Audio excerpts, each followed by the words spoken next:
How did the Cavs hang with the Warriors for 3 quarters? What does a 2-0 lead mean for the series? Are there any adjustments the Cavs can make? The only question left is, say it with me, you win? Hey sports fans, Coach Nick here, and welcome to the B-Ball Breakdown live show / podcast / beef session with the NBA with Dave Dufour NBA, at Dave Dufour NBA, at whatever you are, with Dave. Dave, thanks for joining us. We have game 2 under our belts right now. It is now 2-love. All right, that's probably a bad choice of words. It's 2-0 in the Warriors' favor. And I think you have an immediate reaction. Yeah, the refereeing is fine. I mean, have there been missed calls? Yes, there have been missed calls all season. But this notion that this is rigged, it makes absolutely no sense. It's a completely, just the most ridiculous argument of all time. Everyone stands to lose if it was actually rigged. Not to mention, what are they rigging it for? For the Warriors to win in 4 games so everyone loses money? It's just an absolutely dumb argument, and I am so sick of it's tough to be on Twitter right now during games, which is usually fun because all anyone wants to talk about is refereeing, right? Like, let's talk about the game. That's what I want to talk to you about tonight. I want to talk about the game. Well, here's the thing. I think that the rigging thing is just sort of like, I'm upset, my team didn't get calls, and I'm just sort of using a blanket, hyperbolic term. I think. I mean, I don't really think, because obviously you're right. If this was rigged, then they would make sure that the Cavaliers won at least 1 game in Golden State. That kind of guarantees you probably 6 games. So that's where we're at here, And by the way, I don't think that there was that many calls. I thought there was a little bit physical on LeBron in the 4th quarter. They didn't call, but LeBron is also instigating. But there's no question we could find calls that went against the Warriors as well. That they would have legitimate beef. Sure, absolutely. I mean, Steph Curry fouled on the 3. Now that again, look, all right. So Steph, there was the foul in transition when Steph undercut LeBron. And now he was bumped into it, but, still, he undercut him. There was the weird jump ball between Curry and George Hill where Curry, really didn't even get a hand on the ball. It was a very quick call. Yeah. But then there was one where it probably should have been a jump ball with Draymond and Tristan Thompson, but they called a foul. It's fine. Look, man, they're human beings. They're going to miss stuff. And right. I think one solution is to go back to old school, terrible footage, right? So let's go to grainy video footage so we can't see all the missed calls. I think that's the only way to solve this. Right. Yeah, I get rid of the 2-minute report at the end. That's also a waste of time. It is a waste of time. Yeah. They can't change anything. All you're doing is pointing out, the calls that they missed. But they've always missed calls.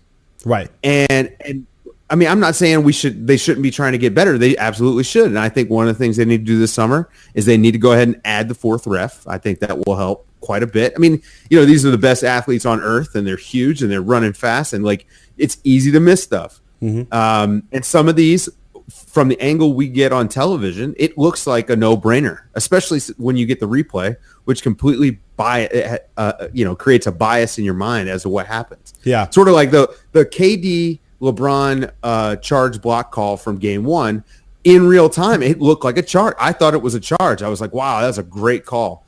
And then you see the replay and you see that it was actually clearly a block. Like LeBron got in, just late, and it was a block. So, right. And we, they don't get that benefit in real time. Right. So, it just, I don't know, man. I just get a little tired of it. The reason that the Cavs lost game 1 wasn't because of the refs. There were 30 other reasons. And the reason they lost tonight had nothing to do with the refs. I don't know how the refs, spot the Warriors 20 points or whatever. So right. It's just, let's talk about the game. Because these games are fun, man. Like tonight even was a really good game. Yeah. It was really good and really impressive by the Cavs. I thought for sure that they were going to come out flat and, sort of hung over from the last game and how they blew their chance and just get blown out of the gym. And it looked that way from the offensive end of the Warriors. They didn't miss. They missed like 3 shots the first quarter, whatever that was. It was insane. And yet the Cavaliers were right there with them with a nice mixture of sort of just bad turnovers by the Warriors again. We'll check in a minute how many they had in that first quarter, but it was enough to be frustrating. on the Warriors side, just because I don't know how forced or unforced they were, but the Cavaliers again are hanging with them. But I think what we're taking away from this is, and I don't want it to sound too much of a downer, but it's like the Warriors are probably about 12 to 14 points better than the Cavaliers, right? I mean, I think that's just sort of the fact. Absolutely. And kudos to the Cavs for being able to hang around. I mean, they withstood every single punch that the Warriors threw at them for 3.5 quarters, just about. Well, maybe let's call it 3 full quarters. Yeah. They just hung in there. Every time the Warriors get the lead up to 12, 13, it seemed like it was back down to 6 or 7. And that's really tough to do, especially since, Cleveland doesn't really have anybody outside of LeBron and Kevin Love. Tonight, their role players just weren't very good. Tristan Thompson only had 6 boards. George Hill was okay, but still, only 15 points, 3 of 6 from 3, and so that helps, but missed a few that were just wide open. J.R. Smith, hit 2 shots early and then didn't hit a shot from like halfway through the first quarter through the rest of the game. And, those Jordan Clarkson minutes continue to be black holes for the Cavs. So it's just, it just, I don't know, man. It's amazing that they've been able to do this. Credit to Ty Lue. His adjustments have been really good. Actually, in the game, he's been making changes, timely subs. And, LeBron even came out, like we talked about, the rest of the team coming out a little flat. He came out a little flat. He wasn't looking confident in his jump shot. He wasn't walking into him like he was in game 1. And, but then he bounced back, and he's LeBron. I mean, he had like 15 at halftime, and I was like, right. God, I feel like he's having a bad game. Well, let's talk a little bit about what they were doing differently on defense, which was doubling him on the pick and roll. And I think we talked about it. Maybe our last show got a little bit screwy, but I've been saying that they need to double, get it out of his hands, make anybody else a playmaker. That said, it was sort of mixed results. Tristan Thompson just short rolled and got a nice little layup or dish or whatever. He looked like Draymond Green on that play. Then they come down and they missed the layup on a good defensive recovery, but clearly Cleveland is ready for it. But even still, to get it out of LeBron's hands like that, I think it's got to be a win-win every time down for the Warriors. Absolutely. I thought they did a great job throwing multiple bodies at LeBron. And he was able to split the double a couple times, but then, his teammates kind of let him down. And this is, this has sort of been the story of the Cavs postseason. Like, they have one guy they can trust to show up every game.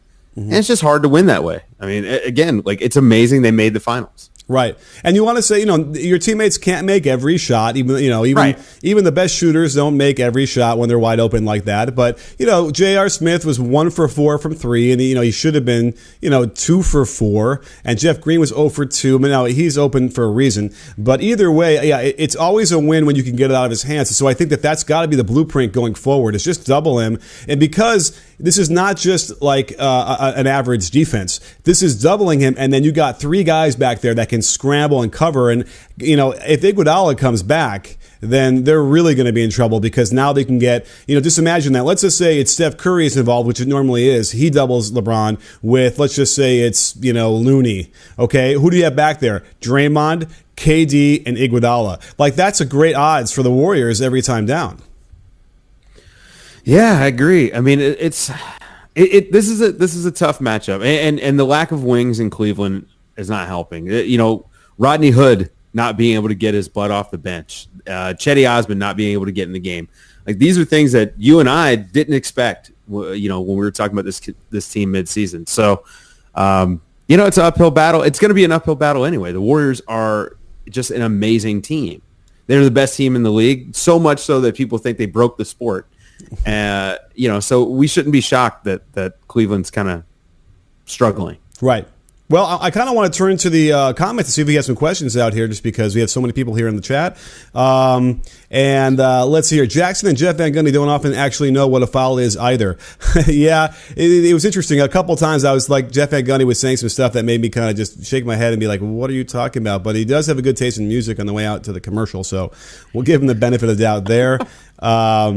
Let's see here. Love did play really well. MKSVSNG wanted to say, what the hell are you talking about? Love is doing great. And he did. That's what we said. Yes. Now, let me just say this. He was terrible in the first quarter on defense. Right. And he wasn't scoring then. And I had tweeted out saying, you're going to have to yank him because you can't afford to have a guy out there who's not, scoring, 8 or 9 points in the quarter and giving up 10 points in the quarter. But he did get, he was actually very good. Curry, I don't know where he pulled some of those shots out off his butt, and he had that one on Love. That Love was just right in his face. He deflected the dribble and right at the buzzer, and I guess that's what happened. I guess you need to have that kind of luck when you break the record for threes in the finals. Yeah, I mean the end of shot clock deep three that he almost hit the rafters with it. It's yeah, I mean Steph is Steph, and he's incredible. He's been doing a really good job at relocating after giving up the ball. Hitting the corner and losing his man, and he only needs a half a second to get that shot off. So it's nice to see him looking more like the Steph Curry we're used to, right? Like rather than the way he looked early in the Houston series and in that Pelican series. Right. You can see a lot of bounce in his step, and he's getting by guys and getting in the lane. I mean, he's going to struggle finishing sometimes against the contact among the trees, but he's still he looked much closer to his normal self. Danielle Media has a great question. Do you see Cleveland making any changes to the rotation for Game 3? Now, we've seen Tyronn Lue mess with the lineup and starters quite a bit in the playoffs. So what do you think? I mean, maybe he gives Chetty or Rodney Hood a shot. In the starting lineup? Well, I don't know about the starting lineup, but maybe he gives him a shot in some of those Clarkson minutes. If we're talking about just rotation changes, I doubt he changes the starting lineup. I mean, Kevin Love has been really good, and Jeff Green has been fine, but not good enough to supplant Kevin Love. And you have to have Tristan Thompson in there because that's actually, he's a positive contributor, whether it's setting screens or on the glass. Where early on in this game, it felt like Golden State couldn't keep him off the glass. And then, for him to only wind up with 6 boards, that's pretty telling. Oh, my God. Is that right? Yeah. Right. Oh, you're talking about Tristan Thompson? I see 5 boards, and Nance had 6. Okay, right. Yeah. No, that was interesting. And actually, overall rebounds, the Cavaliers had 42, and the Warriors had 41. And so, when they went 15 for 36, the Warriors did from 3, which is about 42%, and the Cavaliers went 9 for 27, 33%. So when the Warriors get 6 more threes than you do, you could get out rebounded. They could get out rebounded. They could turn the ball over a whole lot and still end up winning by a comfortable margin. That's one of those keys. And speaking of comfortable margins, I want to talk about my first job out of college for a second. I wanted to work on the movie Richie Rich that was filming in Chicago, so I wandered into the location manager's office. He had a stack of resumes at least 200 thick. I asked him if he was hiring. He took one look at the resumes, another look at me, then hired me on the spot. It was just as easy as using ZipRecruiter is now. It's the best place to connect growing businesses with qualified candidates by visiting ZipRecruiter.com/breakdown. ZipRecruiter sends your job to over 100 of the web's leading job boards, but they don't stop there. They've got powerful matching technology, scanning thousands of resumes to identify just the right candidates so you never miss a match. Did you know 80% of employers find a quality candidate on the first day? With results like that, it's no wonder that ZipRecruiter is the highest rated hiring site in America. And right now, you can try ZipRecruiter for free at this exclusive web address, ZipRecruiter.com/breakdown. That's ZipRecruiter.com/BREAKDOWN. ZipRecruiter, the smartest way to hire. Hey, we got a question in the chat from Studa Baking. Why is Livingston getting so many layups? I actually pointed this out. I tweeted about this. So they've been doing a good job of slipping those pin downs. Mm-hmm. And Livingston is just, he's a master at it. And so that's how he keeps getting those little open looks toward the basket.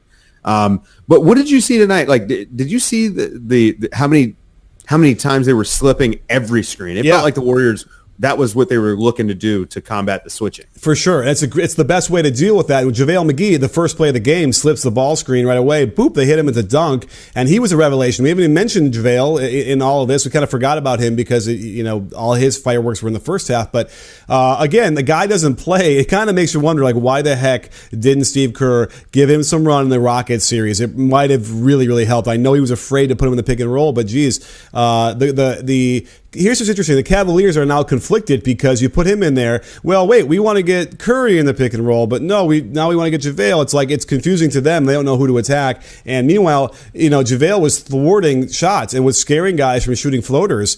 And when you have that kind of presence in there, I mean, it's not fair. That's when the Warriors were most unfair, I felt like, when he was in there doing that. Yeah. And then someone did ask us about JaVale, and it's one of my favorite things is that JaVale actually uses his height. There was a post-entry pass, and George Hill did a good job of getting in front and defending it.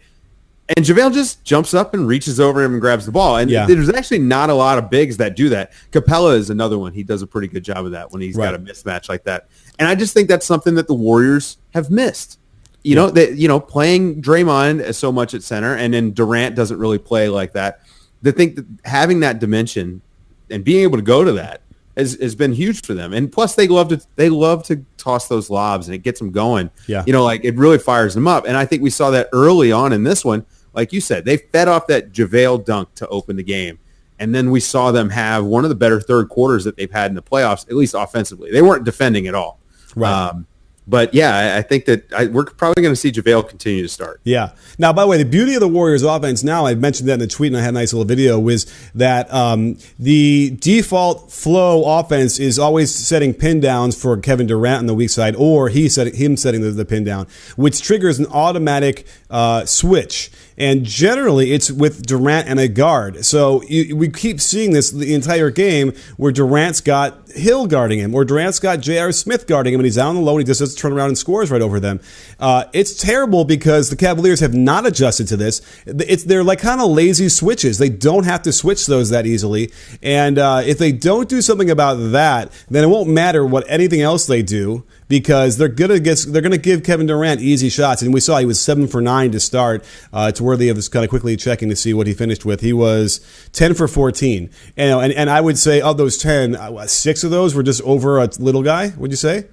Yeah, and he was feeling himself in the mid-range. And I thought this was the best that Kerr has done in the last 9 games for them as far as mixing up that beautiful offense that they love to run, feeding off of Curry, and making sure that KD gets those ISO touches. And tonight we saw it. This was the most engaged we've seen KD in a few games as well. I mean, he was actually active on defense, did a really good job on LeBron when he was one-on-one, and was actually putting a body on guys on the glass. So what did he wind up with? 9 boards, and 7 assists. Was making the right play, and I think that's so important for him. And winding up 10 of 14 for 26 points, that's the sort of KD efficiency we're used to seeing. I mean, 10 of 14 obviously is fantastic, but that sort of game, remember last year in the playoffs that he felt like they were at their best, where he was close to that triple-double range, meaning he was doing a lot of stuff. He was active in a lot of ways. But he was playing a little bit more like a role player then, and then even tonight, just letting the offense work for him. I think he had one of those bad threes that you're like, oh, is he going to revert? And he didn't. So it's very encouraging for the Warriors side that he looked at the film. I think they even mentioned he did, and got a sense of what the shots were that he was taking that were bad, and just basically eliminated them. I mean, they're unbeatable when you get, Curry had 33 and he was the best player, I thought, although he didn't shoot that well, 11 for 26 from the field, but 9 for 17 from 3. So the Cavaliers were having some success driving off that line, getting him into the big bodies, ping-ponging a little bit, and he wasn't finishing. He doesn't jump very well, so he's not going to finish those a lot of the time in traffic.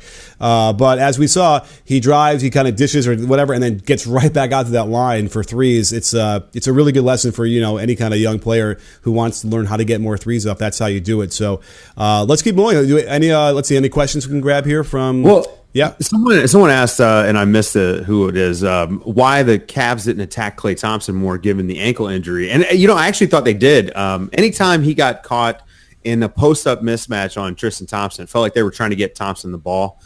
We saw that they actually went up. I think once they called a foul on Tristan or Klay Thompson. But Thompson actually looked good, right? Like, I mean, obviously they were worried about the ankle, but he looked fine out there. I mean, hitting that first three with a hand in his face looked fine. Hopefully it's not an issue going forward. And, I guess the big question mark now is, are we going to get Iguodala at all in this series? Right, and if they need him. By the way, I think it's miraculous that he came back in that game one, and that he seems to be without too much trouble playing well. Luckily somehow he was able to rip his foot off of the ground at the last second before it got pinned. And that's a thing, by the way, that you can kind of train, right? Like as you feel it, if you have enough presence of mind and it's trained, get that foot off the ground if you can. And he had the other foot free, which is the other key there. If you have both feet kind of wrapped up, then all of a sudden you're screwed. So really miraculous, and he did play well. I just kind of wanted to check what did he shoot. Let's see here. The box score for Klay Thompson was 8 for 13, 3 for 8 from 3, a cool 20 points. So kind they were humming on all cylinders. Klay Thompson game, yeah, actually, and he hit a couple shots off the dribble, a couple tough ones. Yeah, that one mid-range. pull up three in transition. Yeah, man, that just felt, and I knew it was coming. And that just felt demoralizing when he hit it. But then again, man, the Cavs, they just were able to withstand these punches all night, and then they just ran out of gas. Yeah, that is true too. I mean, LeBron looks like he ran out of gas as well, and we were seeing that. The criticism of him, being able to get Curry on him and he can just go right by him. That was true. We saw that, but in overtime last game, and then in this game, there were some stops they got in that fourth quarter when they needed them. As a gang, they just completely will gang up on LeBron on that one. So it's not just Curry, stopping him, but it's not the best recipe. I don't even know what the solution is going to be. But we said in my video breakdown of game one, like they're simply going to need LeBron to have some of the all-time great offensive outputs in the NBA Finals to be competitive. He didn't really give him that tonight, and that's why they lost by so much. Yeah, I mean, I don't know, man. It's tough. Or how are you feeling? Do you think the Warriors finish out the sweep? Oh, Cleveland? Yeah, right. Now we're back. Because I kept saying 6, and you know what I mean? Like they should have had game one, the Cavs. Yeah, they were competitive, although, I expected this to be a blowout. So, I think that they get at least one. So now you're talking about closing out in game 5 in Oracle, which is probably, barring, a nut punch and whatnot. Right. You can imagine the Warriors would win that at home. So, yeah, maybe I downgrade it to a Warriors at 5 instead of Warriors at 6. What do you think? I originally said it was going to be 4 or 5. I think it should be 4, but it's tough to. I mean, it's just tough to go against LeBron. Like he's just so incredible. But with the way that Golden State is sort of locking up all of the role players outside of George Hill, I don't know, man. Let's talk about that. We have a good question here about Kyle Korver from Bacon, Mayo, Tomato. I don't like the mayo, but I'll take the bacon and tomato. Why is Korver not getting shots? He was 0 for 3 and 0 for 1 from 3. So he actually took twice as many shots from two-point land as he does from 3, which is rare. He played 17 minutes, negative 18, which is almost actually is a team leading negative 18 in the wrong way. Dude can't get 20 minutes in the game. Doesn't matter what happens or how. They cannot find him 20 minutes. What's the story here? Well, I think it has to do with defense. I don't think Ty Lue has any sort of confidence in how he can defend against the Warriors. I mean, we saw this last year in the finals. He just... he's almost unplayable at times, and 20 minutes is about the max you can withstand having him on the court because they're going to hunt him. But he's got to get up shots if he's going to be out there. The Warriors do a great job running him off the lines, staying those screens off the ball.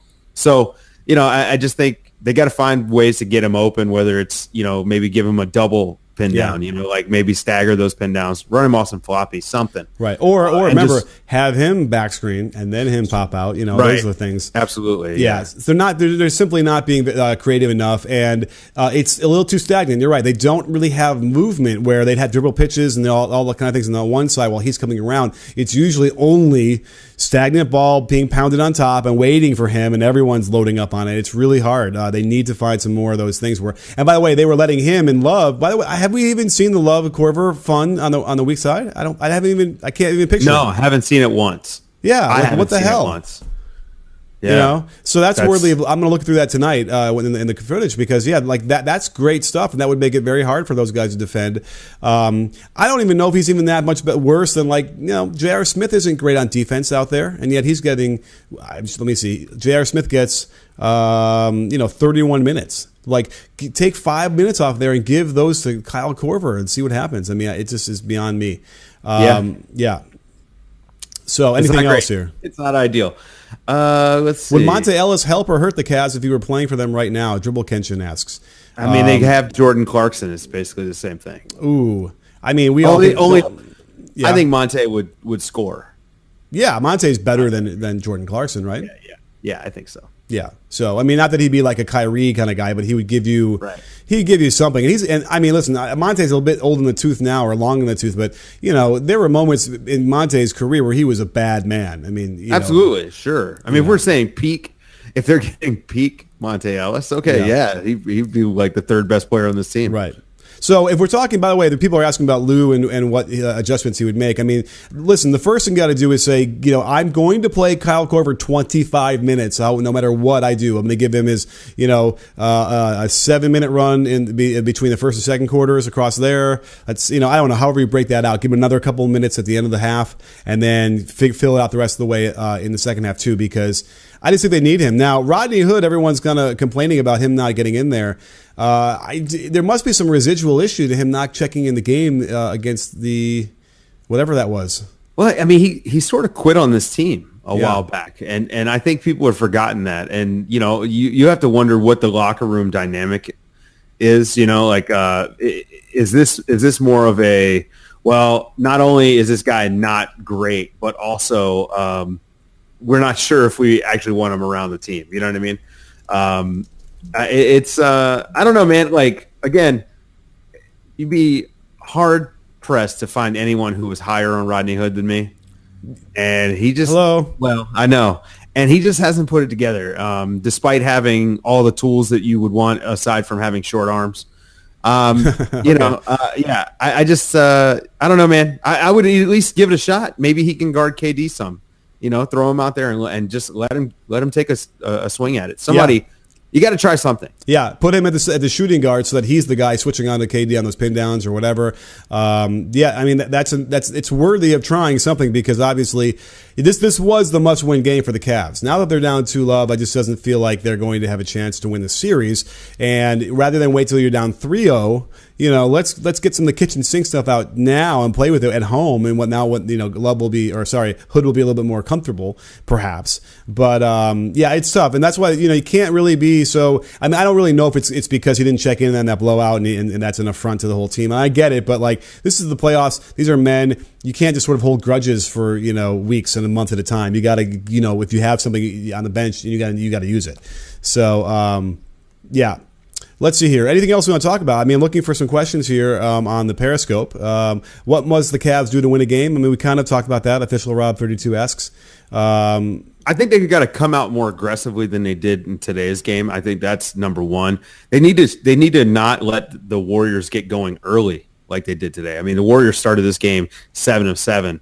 Need to see LeBron looking to actually score the ball. Like, I thought, while I didn't think he could score 50 again, there's nothing to make me think he can't score 35 plus every single game in this series. I mean, he's averaging 34 in the playoffs. So tonight he puts up 29 on 20 shots.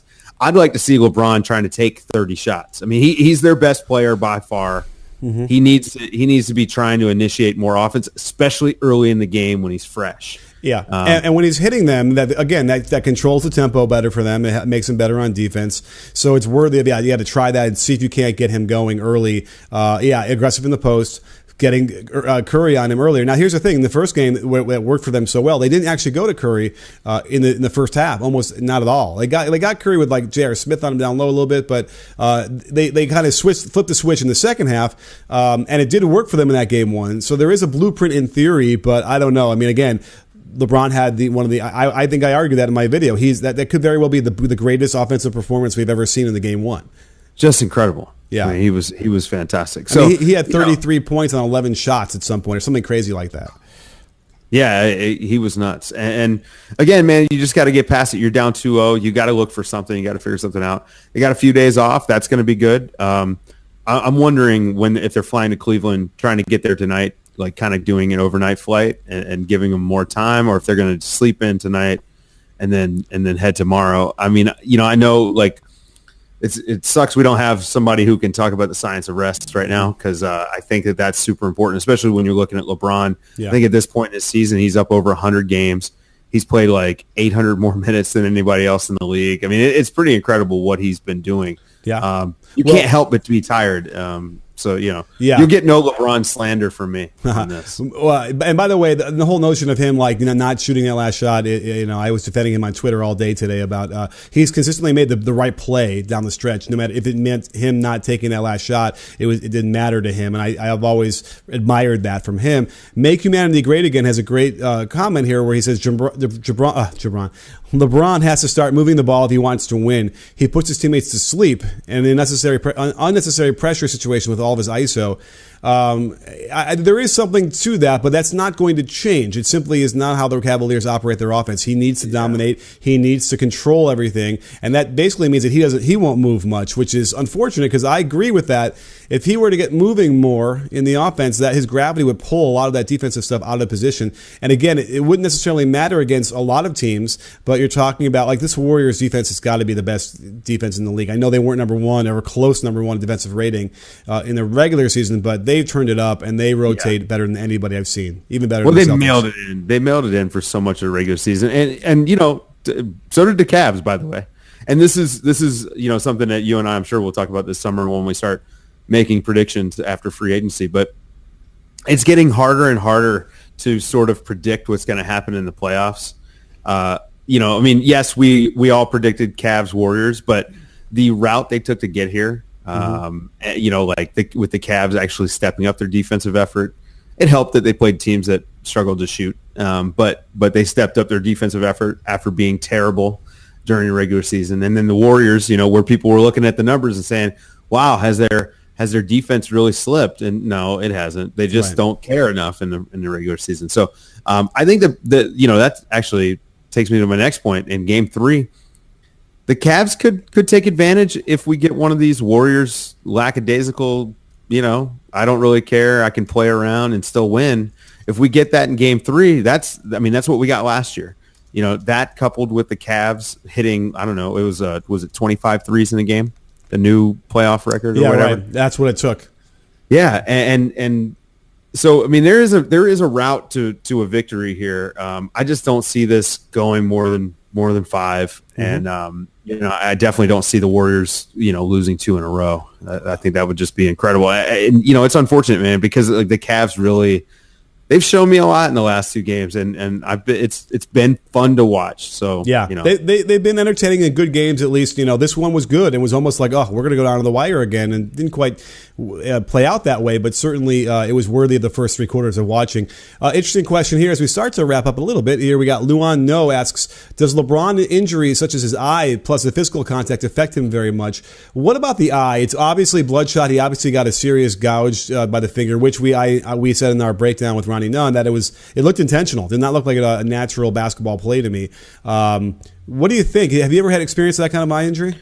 I mean, I've been poked in the eye just like anyone else. I mean, and here's the thing about human beings. No one has tough eyeballs, right? Like it is just they're a super sensitive. That's a super sensitive organ. And you get hit in the eye, you're going to struggle, and especially as severely as that injury looks. When you just look at it, and his jumper definitely fell off after that. Like maybe he's not confident shooting, maybe he's having some vision problems. Right. But I think the fatigue is the bigger thing.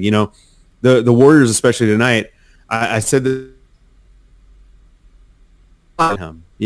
sending doubles, they triple teamed him once. They were sending so many guys at him. They were looking to wear him down, and he looked tired from the jump, but he looked more tired in the late third and early fourth than I've seen all playoffs. So I think fatigue is the number one factor for LeBron right now. And they gotta hope that the next few days they can get a rest and get him back something close to 100%. Sure. In the layoff between Game 3 and Game 4, they only get 1 day off. So right. It'd be short lived if he does bounce back. Right. So Game 3 loss in Cleveland. If the Cavaliers lose that one, it's a sweep because you have to imagine that that's going to be the Game 4 is going to be a game where LeBron's going to be a little bit more fatigued, even more so. By the way, I have a quick question out there to throw out there, a little quick poll. This is an early night tonight, so I could release this as a podcast right away. I'm just kind of curious if anyone feels like they would want to get it right away, or do I release it fresh in the morning at like 5 a.m. East Coast time for you guys to hear the whole thing in case maybe you haven't heard the whole thing on Periscope or YouTube. So let me know what you think. What you think on that one as we answer a couple more questions. So let's see. Rented Plum asks, why didn't Cleveland run more pinch post action for Love? It seemed to work when they did use it. So the one thing that they were doing certainly on offense is getting LeBron at the elbow, and then they're splitting off that in the corner. That works really well. It's their bread and butter. They run it all the time. They rarely do. They'll do it with Love when LeBron is out. And let's quickly cut to the box score where LeBron played 43 minutes, actually almost 44 minutes. And I don't know if Love was in there. Is it safe to say Love was in there for the other 4 minutes that he was out? I think so. Yeah, I think so. Okay, so he's probably got 4 minutes across the entire game where maybe, there's probably 3 possessions there, right? Maybe a 4th possession they can get out of that where he can get there. It's a real problem. And he deserves certainly more elbow touches without question. Absolutely. And, you saw tonight when he was aggressive out there without LeBron, looking to score, getting guys to bite on the pump fake and then actually putting the ball on the floor and going to the hoop. That's good Kevin Love offense. So we keep getting this question. And so, I just think let's address it. People asking if they should start Chetty, if they should start whoever or play someone more. Like when I say throw Rodney Hood out there, I just mean see if there's anything there. The truth is, I'm assuming Ty Lue kind of has a handle on who the best players on his team are. This is not a stacked team, right? The Cavs they're just not stacked, right? This is not the Warriors as far as having 4 or 5 all-stars. Mm-hmm. J.R. Smith is probably a better player for this series than Chetty Osman is, just with experience and athleticism and his ability to hit a shot. Right. So no, I don't think that they should start Chetty Osman over J.R. Smith. I think that right now, the Cavs, just giving their limitations, are probably running out their best starting lineup. You could argue maybe you trade offense for defense with Jeff Green, but I just think Kevin Love has been really good, and I wouldn't take him out of the starting lineup. So yeah, and I agree with the notion that it wouldn't be fair to Chetty to start him having not really played at all, and throw him out there. That would just be, and who knows, if he did well, that'd be great, but that just seems like a no-win situation for him. We have let's see, there's in our YouTube chat we have these these big people. Somehow are commenting with a big B-ball breakdown orange thing that catches my eye. Not sure why they're doing that, but let's give them some more love. I see one here where it says, as I scroll down, because I listed, here it goes, no personnel change is going to change the deficit in effectiveness of playing style. Okay, that's make humanity great again. Another great point, which is basically what I was saying earlier, which is that the Cavaliers are basically, they're 12 to 14 points worse than the Warriors. And we will see that deficit, if they play 100 times, right, the Warriors will win between 12 and 20 point, whatever it is, 80 of those times, I'd imagine, right? Yeah, probably. And that's probably right 20% of the time. I don't even know. Anyway, right. Okay, so anything else we can grab here as we start to wrap up our show, which has been a fantastic and wildly successful endeavor? No, I think we're good, man. Let's just game 3. Oh. What's your prediction? Really quickly, though, Gabriel Sturdy says, we want to talk about the lack of timeouts hurting them in the fourth quarter during the Warriors' run, which is the reason why they didn't have them is because they were worried about the third quarter runs, right? And you want to be able to stop them, and it worked, at least in the third. It's a tough balancing act, and we saw there was an article somewhere, somebody about talking about how you got to use your timeouts against the Warriors because if you let them do that run, then you're dead anyway. You're dead in the first quarter if you let them do it. And as it showed out today, it didn't matter. They didn't have them. So yeah, and that's by the way, Popovich does that against the Warriors, where he'll call those quick timeouts. Curry hits a couple threes, or Curry hits a 3 in transition. Pop likes to call that timeout. Because he knows that the Warriors in those third quarters, they're feeding off of those made Curry threes. So yeah, we this is not like a new strategy, and and it backfired tonight. Yeah. but it worked. for what they were trying to do. And by the way, as one of the Sun pointed out, and he is absolutely right, and I screwed that up. LeBron didn't come out until the very end of the game when they waved the white flag. So without question, they can't do that. Like they're not going to win if he plays every minute all the way through, because he would conk out at the end of the game if he tried that anyway. I know they're trying to stave off the run, but no way that LeBron can play 48 and they can win. I don't think that's feasible. I mean, I don't know. If it was a game 7 and he's whatever, right. But I don't know. I've learned not to doubt that man. Like that dude is just incredible. Yeah. You wanted to make a point though, a final point before I just want to say, if I'm predicting game 3, I'd say that it's probably pretty similar to tonight. I just think that this is sort of what this series is at this point. But a lot of respect for what Cleveland's been doing, and they're. I don't know, man. Like it's been. I hate to use the term gutty, but it's been gutty performances.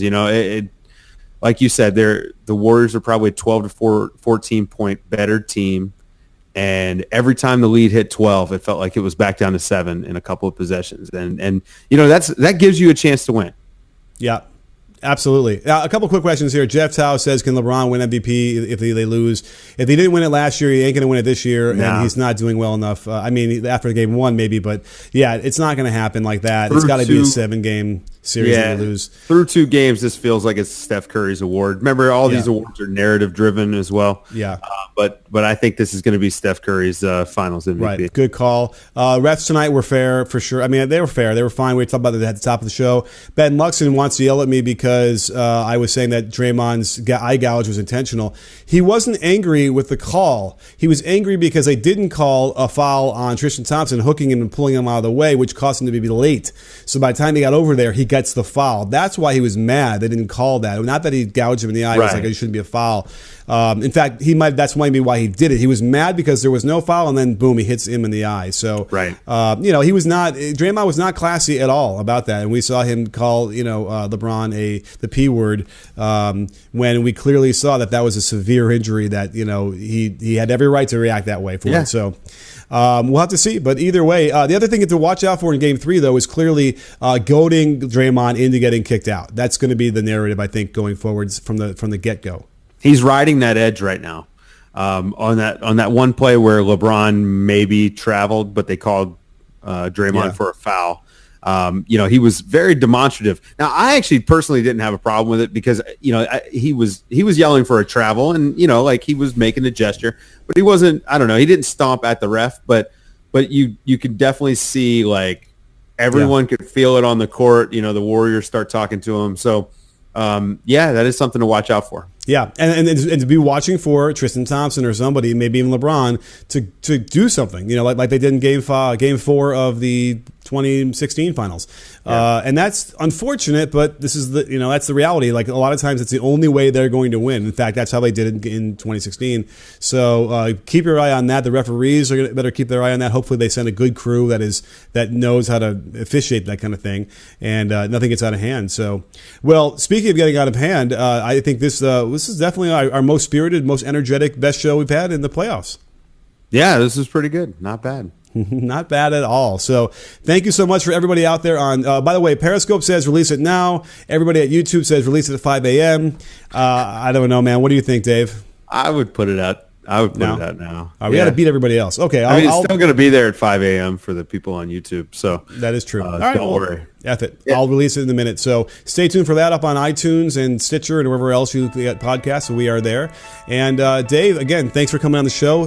Thank you guys for all the great questions across the board. A lot of people here today. We'll make sure we'll be right back here after Game 3 and Game 4 and then whatever other games we might need. So thank you for coming out. And don't forget, sports fans, at B-Ball Breakdown, we're not a channel. We're a conversation. You in? Are you in, Dave? Yes, I am.